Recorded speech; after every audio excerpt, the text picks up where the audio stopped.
मैं कहता हूँ गवर्नमेंट के टी बिल्स के ऊपर यानी आरएफ जो है इस पर फॉर एग्जाम्पल 10% है। एक कंपनी जो रिटर्न दे रही है दैट इज 15%। एक और कंपनी है जो कि रेट मार्केट का दे रही है 16%। अभी हम सेंसिटिविटी की कोई बात नहीं करते।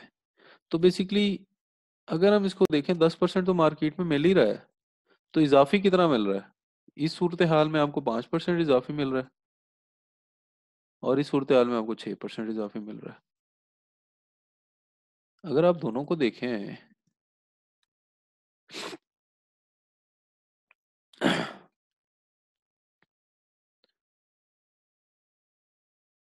अगर आप दोनों को देखें, सॉरी लिख लेते हैं, risk free rate is equal to 10%। एक कंपनी जो मार्केट रिटर्न है वो 16% दे रही है और दूसरी कंपनी जो मार्केट रिटर्न दे रही है वो 15% दे रही है। तो अगर आप इसको देखें तो बेसिकली आपका ये 6% यहाँ इजाफी मिल रहा है और यहाँ आपको 5% मिल रहा है। अगर आप मार्केट में अप्लाई ना करें तो आपको 10% तो मिलना ही है। तो एक्चुअली रिस्क ऑफ गेनिंग तो ये 6% है या रिस्क ऑफ गेनिंग ये 5% है। और इसी की सेंसिटिविटी आपने देखनी है कि हाँ जी इसके नंबर ऑफ चांसेस कितने हैं लूज करने के या एक्सेप्ट करने के। सो दैट मीन्स के हम basically we are concern R M minus R F, जो difference between market rate of return and risk free rate of return, तो वही बेसिकली डिफाइन करता है CAPM model. So R M minus R M by the security market line, ये जो line अभी draw की थी that is called security market line. Determination of CAPM, CAPM बड़ा आसान है, ठीक है। assume that basket wonder has a company beta of 1.25 research by the Julie Miller suggests that the risk free rate is 4% and expected market rate of return is 11.2%। तो cost of equity क्या होगी? RF आपको दिया हुआ 4%, ठीक है। RF आपको दिया हुआ है 4%, ये 4% आ गया। रिस्क फ्री रेट आ गया आपका 11.2, उसमें से आपने sorry market rate of return 11.2 हो गया, रिस्क फ्री रेट उसमें से माइनस कर दिया, बीटा से मल्टीप्लाई किया, कॉस्ट ऑफ इक्विटी निकला हमारे पास 13%। So this is very simple. Next हमारे पास cost of equity before tax, cost of debt before tax plus premium. Cost of debt before tax और रिस्क प्रीमियम हम क्यों ऐड कर रहे हैं कि मार्केट में जो डेट बेसिकली मिल रहा है वो बेसिकली बेस रेट होता है किस्म का, कि मार्केट का जो रेट ऑफ रिटर्न है that is equal to cost of debt. क्योंकि मार्केट में सबसे जो इजी फाइनेंसिंग है that is taken from banks, that is by floating the bonds. ये सबसे इजी फाइनेंसिंग है। प्रेफर्ड स्टॉक और कॉमन स्टॉक फ्लोट करना कोई मतलब आसान काम नहीं है, इसकी बड़ी फॉर्मेलिटीज होती है। सो मार्केट में जो कॉस्ट ऑफ डेट इस वक्त अवेलेबल है उसमें रिस्क प्रीमियम ऐड कर दें, यानी उसमें रिस्क प्रीमियम ऐड करने का मतलब है वो ऐड कर दें पोर्शन जो कि मार्केट से थोड़ा सा ज्यादा पे बैक करेगा, और वही बेसिकली आपको अर्न और पे बैक करना है। So this is very easy कि आपको अगर मार्केट में rate of return for example इस वक्त अवेलेबल है, मार्केट में इस वक्त अगर आपको फॉर एग्जांपल अवेलेबल है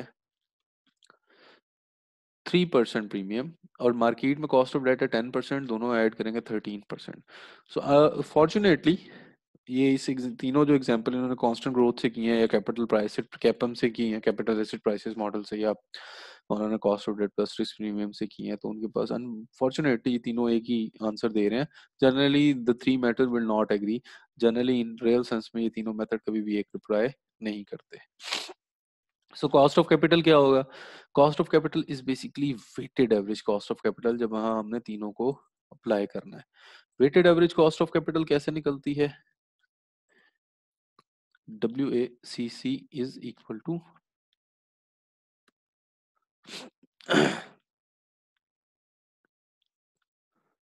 cost of debt multiplied by weight plus cost of preferred stock multiplied by weight plus cost of common stock multiplied by weight। तो करंटली हम देखें इसके अंदर तो हमारे पास कॉस्ट ऑफ डेट और वेट, ये हमने सारी चीजें कैलकुलेट करनी है। देखें cost of debt 35% multiply by 6%, ये वेट हुआ, ये इसकी कॉस्ट हुई। 35% वेट था, 6% कॉस्ट। इसी तरह weight of preferred stock 15%, cost of preferred stock 9%, wait of common stock 50% और 13%। It becomes 9.9%, 95%। 9.95% बेसिकली डिफाइन कर रहा है कि कंपनी को कम से कम 9.95% कमाना है। क्यों कमाना है? क्योंकि तमाम जो फाइनेंसिंग उसने ली हुई है, उसका जो weighted average cost of capital बनता है वो 9.95% बनता है। यानी आपने जो पे बैक करना है that is equal to this. So 9.9% is weighted cost of capital, और इसमें आपने debt, common stock, preferred stock सब इंक्लूड कर लिए। अच्छा, इसको कैलकुलेट करने का के लिए सबसे ज्यादा जरूरी बात यह है कि किसी एक चीज को, यानी कि अगर आप यहाँ देखें तो किसी एक चीज को आप पॉइंट्स में करें और दूसरे को आप, सॉरी, किसी एक चीज को आप पॉइंट्स में करें और दूसरे में आप परसेंटेज में लें। यहाँ इसने वेट्स को पॉइंट्स में लिया हुआ है और कॉस्ट को परसेंटेज में। आप इसको रिवर्स भी कर सकते हैं, आप वेट को परसेंटेज में ले लें, इसको पॉइंट में ले लें, answer will be the same. ठीक है, किसी एक चीज को, क्योंकि देखें जो पॉइंट्स में जब कन्वर्ट करते हैं तो 100 से डिवाइड करते हैं, और दो परसेंटेजेस को अगर आप पॉइंट्स में करेंगे तो 100 मल्टीप्लाई बाय 100 ये 10,000 हो जाएगा। तो इसलिए इसका आसान तरीका ये है कि आपको किसी किस्म का कैलकुलेटरी एरर ना हो, तो आप एक चीज को वेट पॉइंट्स में ले लें, जैसे इसने यहाँ वेट को पॉइंट में लिया हुआ है और दूसरी चीज को उसने परसेंटेज में लिया हुआ है। So this is cost of weighted average cost of capital. ये लिमिटेशंस है, ये आप देख लीजिएगा। नेक्स्ट हमारे पास जो टॉपिक है that is economic value added. Economic value added is something कि आपका बिजनेस बेसिकली इकोनॉमिकली क्या वैल्यू एडिशन कर रहा है आपके बिजनेस में। A measure of business performance, performance देखनी है। It is another way of measuring that firms are earning return on their investment capital that exceed their cost of capital. यानी आपने अब जो बात करनी है वो ये है कि आप अब चेक कर रहे हैं कि जितनी मैंने फाइनेंसिंग ली हुई है उसके ऊपर जितना मैं पे बैक कर रहा हूँ, क्या मैं उससे ज्यादा कमा रहा हूँ? अगर मैं ज्यादा कमा रहा हूँ तो वैल्यू एडिशन करूंगा, अगर ज्यादा नहीं कमा रहा हूँ तो मुझे क्या फायदा होगा? Specific measure developed by Stern, Stewart and Company in late 1980s। ये 1980s का कॉन्सेप्ट है और आज तक वैलिड है। कैलकुलेट कैसे करते हैं? NOPAT, net operating profit after tax minus cost of capital multiply by capital employed. क्या मतलब हुआ? मतलब बड़ा सादा है। मैं फिर से आपको वो बना के दिखाता हूँ। हम कहते हैं sales minus CGS equal to GP minus admin and selling, it becomes your operating profit। बस जो भी आपने ऑपरेटिंग प्रॉफिट कमाया है उसको आफ्टर टैक्स करें, यानी NOPAT, यानी ये यहाँ तक, और उसके बाद हम क्या करेंगे? NOPAT कैलकुलेट करेंगे। NOPAT किस तरह कैलकुलेट करेंगे? NOPAT इज इक्वल टू, ये जो आपने ऑपरेटिंग प्रॉफिट लिया है इसको 1 - T से मल्टीप्लाई कर दें। जैसे कॉस्ट ऑफ डेट को आपने आफ्टर टैक्स किया तो it will become your NOPAT। WACC calculate करने का तरीका बता दिया है, कैसे कैलकुलेट करते हैं? Weight multiply by debt plus weight of PS multiply by cost of